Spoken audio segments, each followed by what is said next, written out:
अस्सलाम वालेकुम एवरीवन। आज जो हमारा पहला टॉपिक है, आज जो हमारी क्लास है वो है कंप्यूटर साइंस की और हमारा पहला टॉपिक है डेटा बेसिक्स। ठीक है। सबसे पहले हम लोग जो है स्टार्ट करते हैं डेटा बेसिक्स से, जो कि है chapter number 1 second year computer science का। एंड हम इसमें सबसे पहले हम थ्योरी को गो थ्रू करेंगे, उसके बाद फिर हम जो है MCQ सॉल्व करेंगे। कुछ MCQs मैं सॉल्व करूँगा, कुछ आपको करने दूँगा। तो फिर इंशाल्लाह जब लाइव सेशंस होंगे नेक्स्ट वीक, तो आप लोग जो है अपने क्वेश्चंस उसमें पूछ सकते हैं, जो भी आपको प्रॉब्लम आ रही है रिलेटेड टू कंप्यूटर साइंस। तो सबसे पहले जो है हम लोग वो पढ़ लेते हैं थ्योरीज की। आई होप आप क्लियर हो, सब दिख रहा हो, आई गेस दिख रहा है। ठीक है। तो सबसे पहले हम डाटा की बात करते हैं। तो data is a collection of facts and figures. देखिए, जो भी अनप्रोसेस्ड इंफॉर्मेशन होती है उसको हम डाटा कहते हैं। जो भी हम रॉ मटेरियल जो रॉ इन्फॉर्मेशन कलेक्ट करते हैं, जो कि अनकैटेगराइज्ड अनप्रोसेस्ड डाटा होता है, यानी कि हमने किसी से उसका नाम पूछा और इन्फॉर्मेशन ली और उसके फादर का नाम पूछा, चीज़ें ली और चीज़ें इकट्ठी की। ठीक है। Collection of raw data, raw information मतलब हमने उसको जो है इकट्ठा किया, और नाम लोगों की चीज़, उसको हम डाटा कहते हैं। ठीक है। इसी तरह इन्फॉर्मेशन जो है प्रोसेस, जब डाटा को हम प्रोसेस करते हैं और किसी मीनिंगफुल मैनर में निकालते हैं तो वो इन्फॉर्मेशन बन जाती है। ठीक है। डाटा की एग्जांपल वही हो जाती है, नाम वगैरह, किसी का नाम, फादर नेम, एड्रेस वगैरह। और जब हम इंफॉर्मेशन की बात करते हैं तो इंफॉर्मेशन किसी चीज़ को प्रोसेस किया हुआ, कि मतलब इस कंट्री है, कंट्री का नेम यह है, कंट्री में जो है इसकी GDP इतनी है, लिटरेसी इतनी है, इतना ये है वो है, तो इस तरह जो है हम लेके जाते हैं।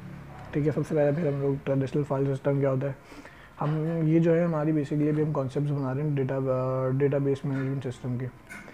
तो ठीक है, तो उससे पहले हम पढ़ लेते हैं रिकॉर्ड क्या होता है। Is it visible? Yes it is. तो जो है रिकॉर्ड्स क्या होते हैं, अ collection of relatable fields treated at single unit is called record. देखिए, आपने जो है किसी एक एम्प्लॉय का नाम, मिसाल के तौर पे रिकॉर्ड जो होते हैं, आपने किसी एम्प्लॉय का नेम, उसकी सैलरी, उसके एड्रेस, उसका नाम, उसका रोल नंबर, तीनों चीज़ें आपने रिकॉर्ड कर ली ऑफ अ पार्टिकुलर एम्प्लॉय, तो वो हो गया रिकॉर्ड। जब भी बहुत सारे रिकॉर्ड्स बन जाते हैं, जब ऐसे बहुत सारे रिकॉर्ड्स, आपने 100 एम्प्लॉयज़ की डिटेल रख ली, 100 की जो है आपने रिकॉर्ड्स रख लिए 100 एम्प्लॉयज़ के, तो वो जब आप एक जगह जमा करेंगे तो वो फाइल बन जाएगी।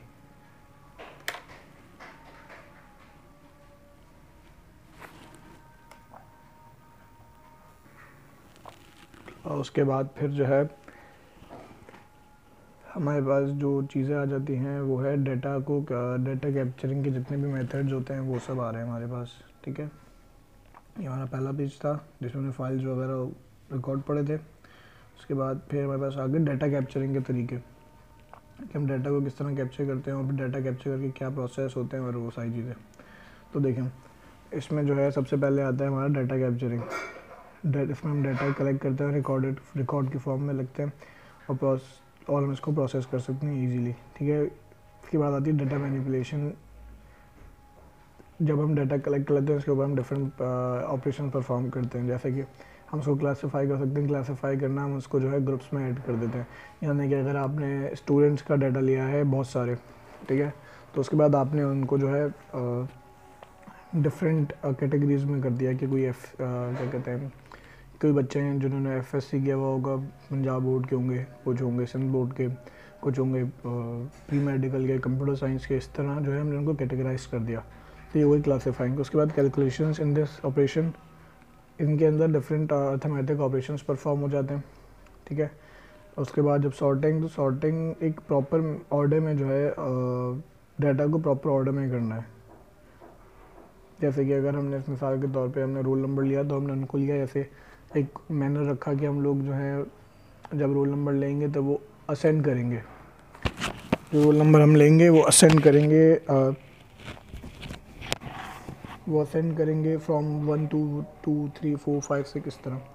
उसके बाद समराइजिंग में हमारे पास आ जाता है कि हमने बहुत सारा लार्ज डाटा लिया, उसको कंसाइज और यूजेबल फॉर्म में किया। ठीक है। छोटा, बिल्कुल छोटा और मेन बात की, और उसमें जैसे मिसाल के तौर पर total number of students appeared, total number of student who were present, या फिर total number of students who were absent, इस तरह, ठीक है। उसके बाद फिर जो हमारे पास आ जाती हैं चीज़ें वो है मैं थ्योरी को ज़्यादा तेज़ लेके जाऊंगा क्योंकि हमें न्यूमेरिकल सॉल्व करना है, हमारे पास टाइम भी कम है और मेरे पास वीक में 2 लेक्चर्स होते हैं और हमारे पास एक टाइम भी कम है और दूसरा ये कि चीज़ें जो कवर करनी है वो बहुत ज़्यादा है, तो हम चीज़ों को बहुत तेज़ी से लेके जाएंगे। उसके बाद हमारे पास जो है वही मेथड्स आ जाते हैं डाटा सॉर्टिंग के,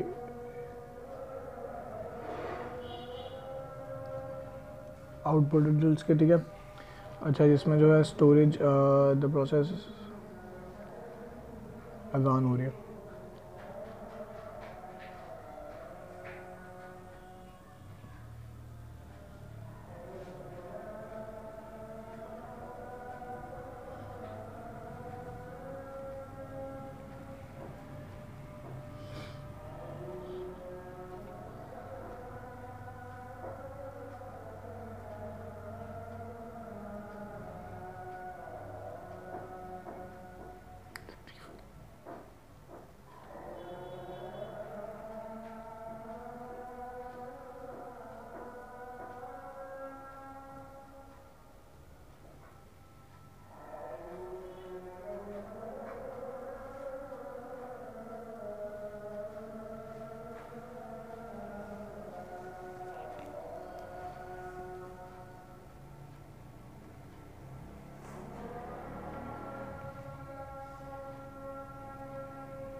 ठीक है, हम स्टोरेज एंड रिट्रीवल की बात कर रहे थे, तो जो process to store the output result from secondary storage device, हमने किसी भी सेकेंडरी स्टोरेज डिवाइस आप कमेंट करके बताइएगा कौन सी होती है, ठीक है। उसके अंदर हमने उनको स्टोर किया, ठीक है, था प्रोसेसर। उसके बाद जब हम उसको एक्सेस करते हैं या फिर स्टोर आउटपुट लेते हैं चाहते हैं उन डिवाइसेस से, तो उसको हम कहते हैं डेटा रिट्रीवल, और उसको स्टोर करने को स्टोरेज कहते हैं, ऑफ कोर्स, ऑब्वियस। तो reproduction the process of making duplicate copies of output results called reproduction. जब हम एक मास्टर फाइल होती है हम उसकी कॉपीज़ बनाते हैं, ठीक है, जब उसकी कॉपीज़ बनाते हैं एंड जो रिजल्ट आ रहा होता है, हमारा मेन आउटपुट आ रहा होता है, हम उसकी जो कॉपीज़ बनाते हैं तो वो होती है रिप्रोडक्शन की, एक कॉपी से और कॉपीज़ बन रही है, ठीक है। थर्ड आता है कम्युनिकेशन, ट्रांसफरिंग ऑफ डाटा और output from one location to another location for further processing is called data. यानी कि जब हम डाटा को ट्रांसफ़र कर रहे होते हैं from one location to another, तो उसको जो है कहते हैं कम्युनिकेशन। उसके बाद फिर हमारे पास आ जाती हैं टाइप ऑफ फाइल्स, कि भी आप पढ़ लीजिएगा, ठीक है। इसमें जो है फाइल है collection of related record, it's called a file. A file is also known as data set, ठीक है। अच्छा जी, फाइल में जो है एक कंप्लीट डाटा सेट्स होते हैं, कलेक्शन जैसे कि कलेक्शन रिकॉर्ड्स हो गए कलेक्शंस के, जैसे कि लास्ट में अभी हमने पढ़ी थी हेडिंग रिकॉर्ड की फाइल की, वही बात है, फाइल की वही डेफिनेशन होती है, ठीक है। रिकॉर्ड्स वो होते हैं जो कि record a collection of related field, it's called record. अच्छा जी,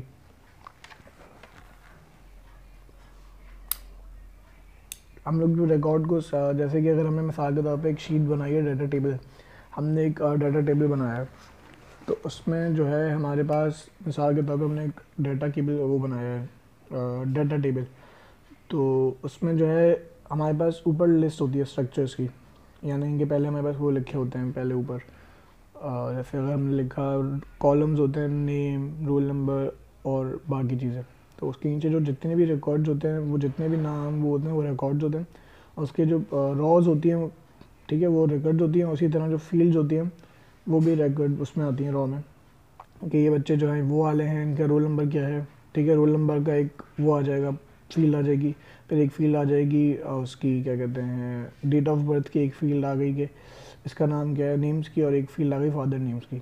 तो वो जब हम डाटा स्ट्रक्चर बनाते हैं, जब डाटा टेबल बनाते हैं, तब यूज़ होती हैं चीज़ें, ठीक है। अच्छा, हमारे पास फाइल टाइप थियोरेटिकल में यूजेस पॉइंट ऑफ व्यू से थियोरेटिकल में 3 होती है, master file, transaction file and backup file.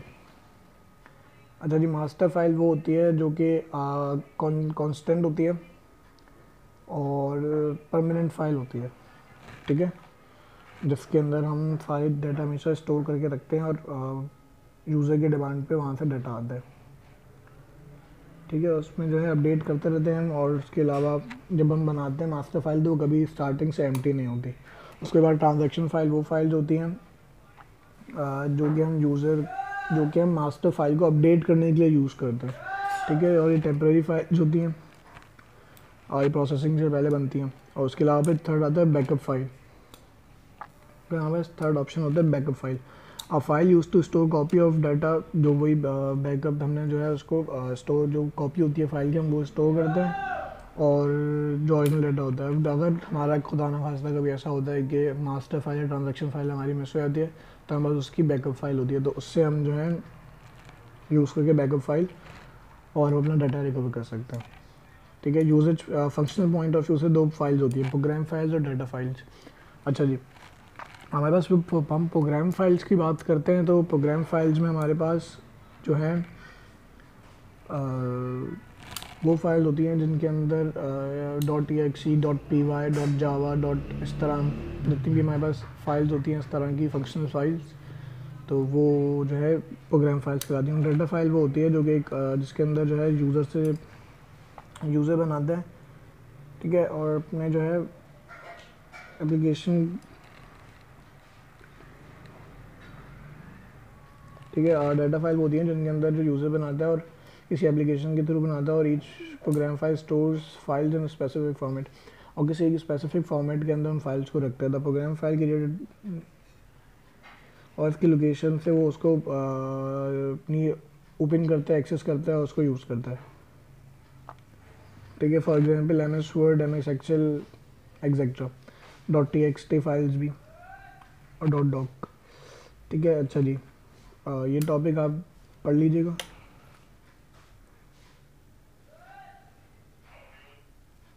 उसके बाद हमारे पास आ गया है storage point of view for file organisation, ठीक है। सबसे पहले हमारे पास आती हैं सीक्वेंशियल फाइल्स, डायरेक्ट और रैंडम फाइल्स, और इंडेक्स सीक्वेंशियल फाइल्स। अच्छा, ये चीज़ सिर्फ आप इसको मैं सामने रख रहा हूँ, आप एक बार पढ़ लें, आपको आइडिया हो जाएगा।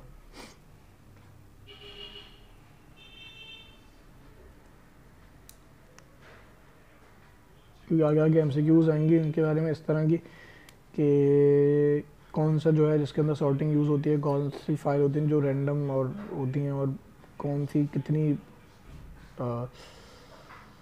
वेल मैनेज्ड फाइल्स होती हैं।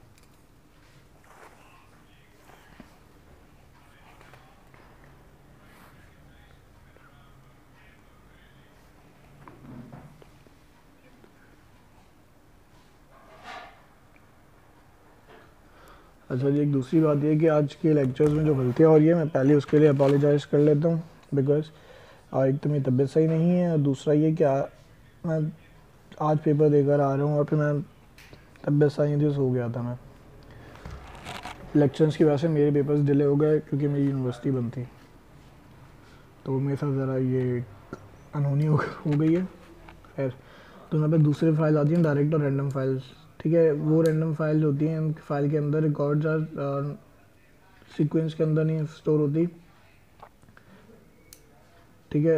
एक पार्टिकुलर एड्रेस और लोकेशन के अंदर जो है एक फ़ाइल सॉल्व तो या फोल्ड हो जाती है, ठीक है। और इसके अंदर ना हर उसकी वैल्यू के अगेंस्ट स्टोर होती है, हर फाइल वैल्यू के अगेंस्ट स्टोर होती है, ठीक है। ठीक है। उसके बाद हमारे पास आ गया इंडेक्स सीक्वेंशियल फाइल। ये भी प्रोसेस्ड होती हैं रैंडमली, और इन फाइल के अंदर लोकेशन है इंडिविजुअल, इसके अंदर सिर्फ जैसे हमारे पास जब हम बात करते हैं डायरेक्ट और रैंडम फाइल की, इसके अंदर हमारे पास डाटा स्टोर नहीं होता। जब हम बात करते हैं इंडेक्स सीक्वेंशियल फाइल्स की, तो डाटा भी स्टोर होता है और अगेंस्ट किसी की के भी होता है, एक इंडेक्स नंबर के होता है।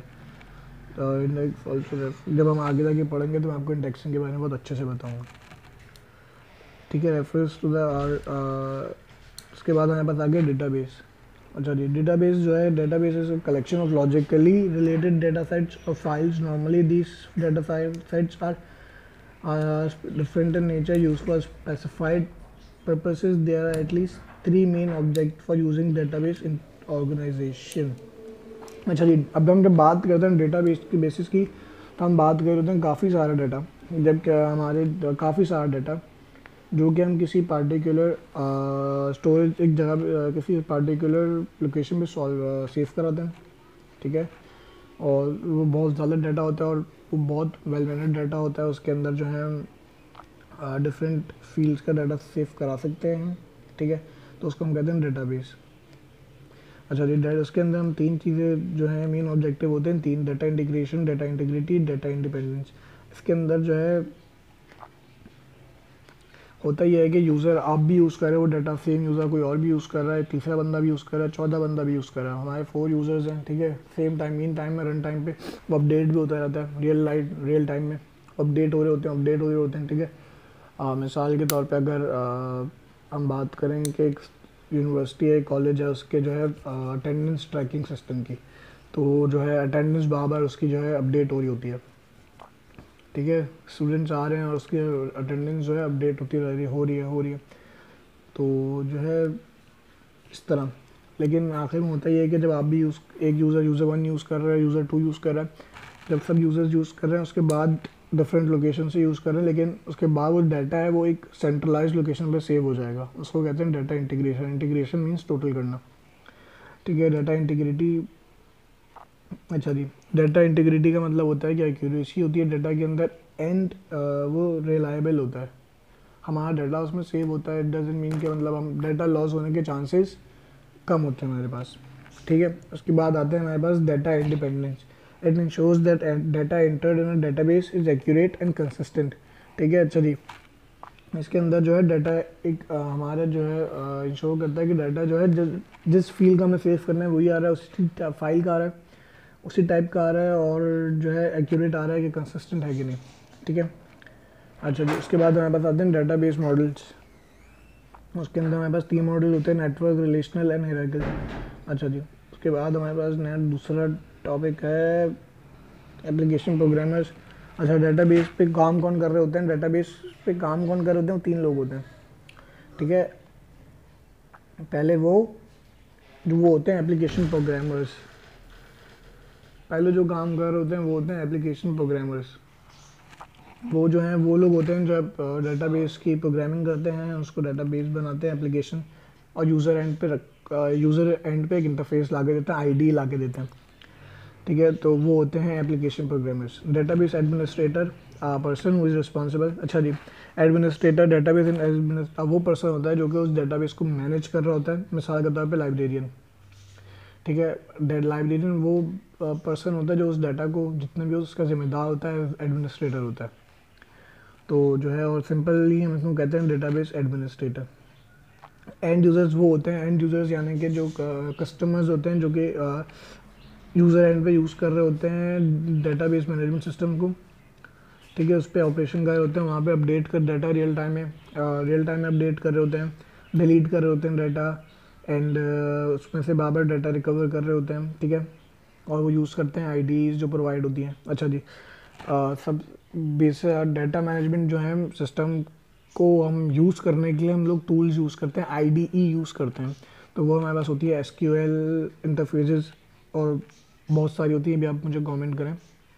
उसके अलावा मैं आपको एग्जांपल्स दे देता हूँ इसकी ही डेटाबेस मैनेजमेंट एप्लीकेशंस की.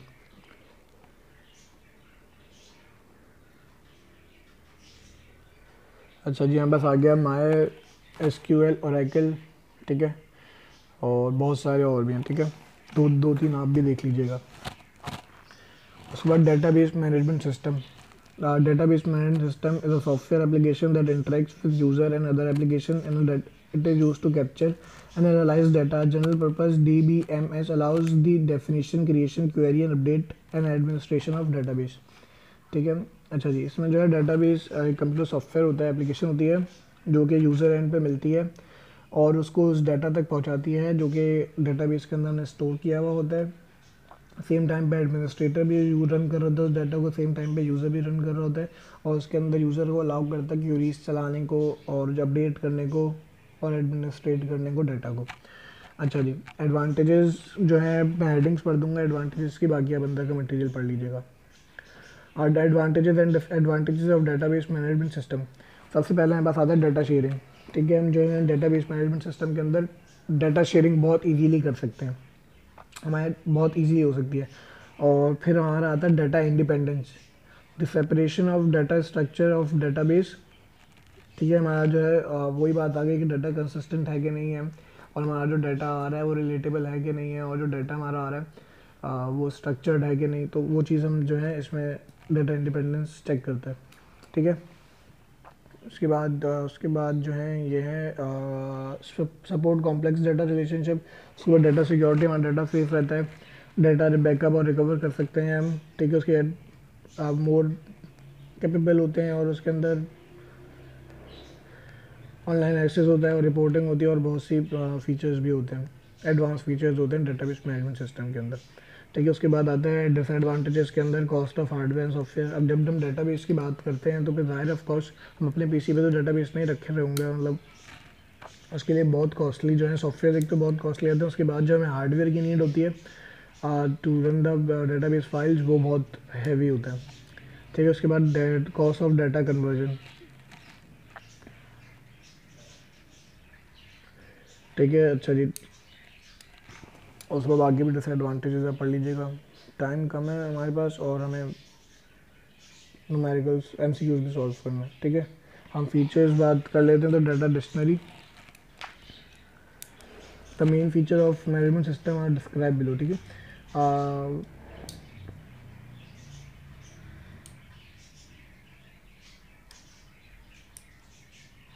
अच्छा जी, इसके अंदर हमारा जो है डाटाबेस एक फ़ाइल होती है जो कि कंटेन करती है डेफिनेशंस कंटेन करती है, डिस्क्रिप्शन कंटेन करती है, स्ट्रक्चर वो उस स्ट्रक्चर की जो कि हमारा डाटाबेस में यूज़ हुआ होता है। ये मॉनिटर करती रहती है कि जो डाटा हमारे जो है डेटाबेस में आ रहा है वो according to the definition of, मतलब हमने जो रूल सेट किए थे डाटा के आने के लिए वो उन पे पूरा उतर रहा है कि नहीं।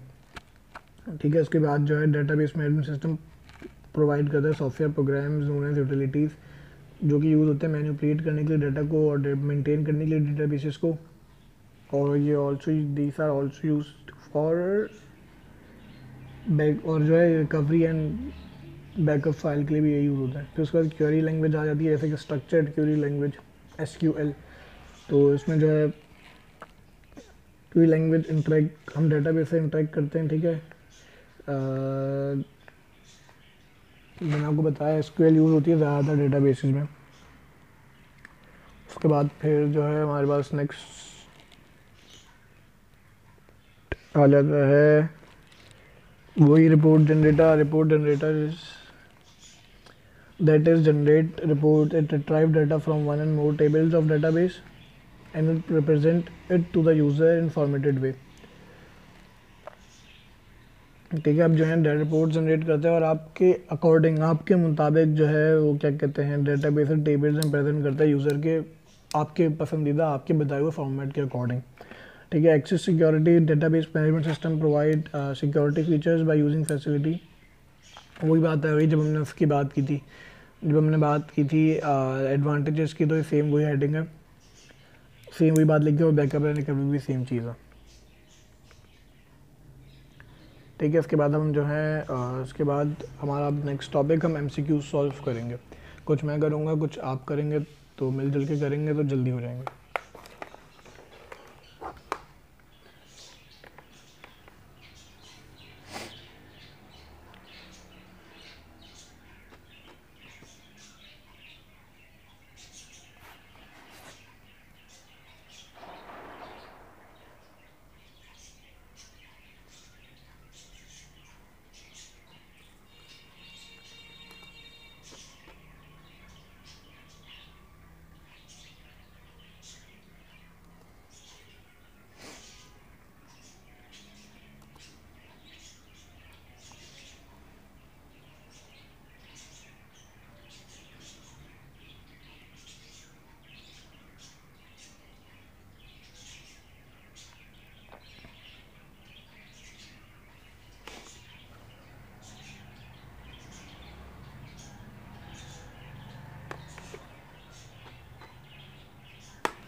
ये आ गए हमारे MCQs।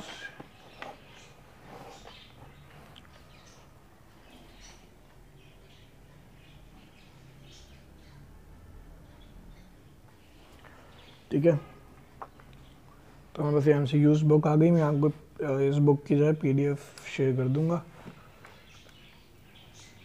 इस बुक की इंशाल्लाह आपको मैं PDF शेयर कर दूंगा, आप ही हाथ के हाथ। ठीक है, उसके बाद जो है अच्छा जी, तो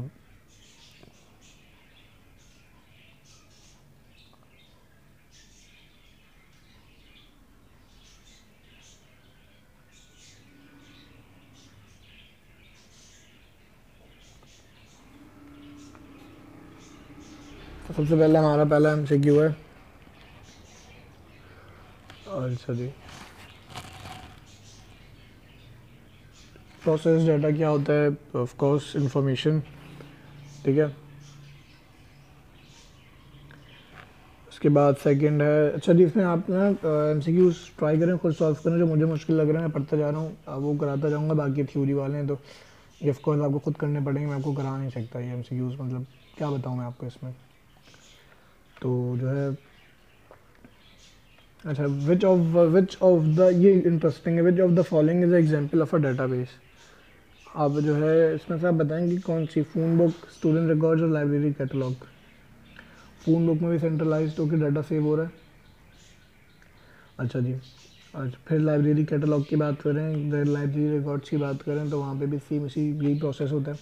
जब हम स्टूडेंट रिकॉर्ड्स की बात करते हैं तो वहाँ पे भी सेम जो है एक जगह पे आके हमारा जितने भी स्टूडेंट्स का डाटा होता है वो सेव हो रहा होता है। तो ये तीनों की तीनों जो है डेटाबेस की एग्जांपल है। SQL stands for structure query language. अच्छा जी, उसके बाद the data can be recovered in case of loss by using backup file. ठीक है, the process of arranging data in a logical sequence is called.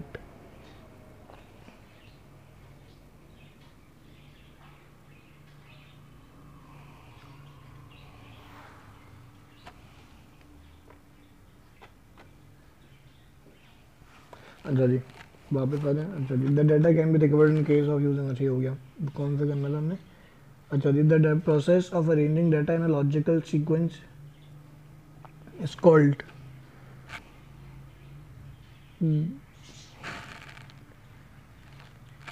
अच्छा जी, ठीक है, इसका ऑप्शन है, इसका answer data capturing. Which of the following type of requires longest processing time. अच्छा जी, sequential file क्योंकि जो है हमारे पास सॉर्टेड होती हैं और रैंडम फाइल, तो उसमें हमारा ऑप्शन है डी, ऑप्शन है डायरेक्ट एक्सेस फाइल्स। उसके बाद जो है we can do one thing, आप लोग जितने भी MCQs हैं आप सॉल्व करें, जो आप लोग, मैं आपको PDF शेयर कर देता हूँ। ठीक है, उसके बाद जो आपको MCQs नहीं आ रहे आप वो पूछते जाएं।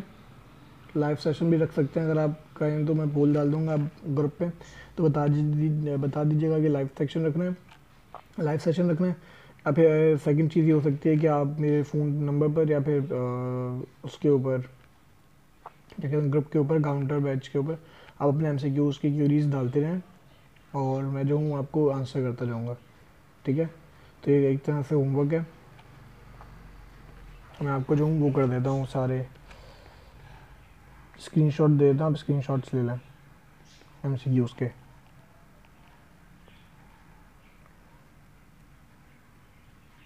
ये आ गया मेरे पास फर्स्ट पेज। ठीक है, इसका स्क्रीनशॉट ले लें। उसके बाद ये आ गया हमारा सेकंड पेज, इसका स्क्रीनशॉट आ जाएगा। ठीक हो गया, ये आ गया हमारा थर्ड पेज। ठीक हो गया, और ये आ गया, नहीं आंसर कीज नहीं लेनी आप लोगों को, देख ही लूँगी बस अभी तक तो खैर।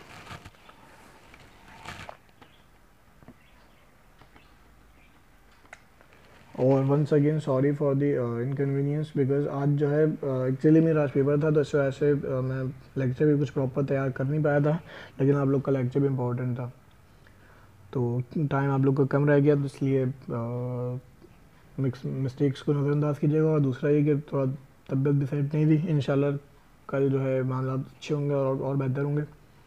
तो कल भी इंशाल्लाह आपका एक लेक्चर है, तो रेडी रहें और आज का ही आप MCQ सॉल्व करें, ठीक है।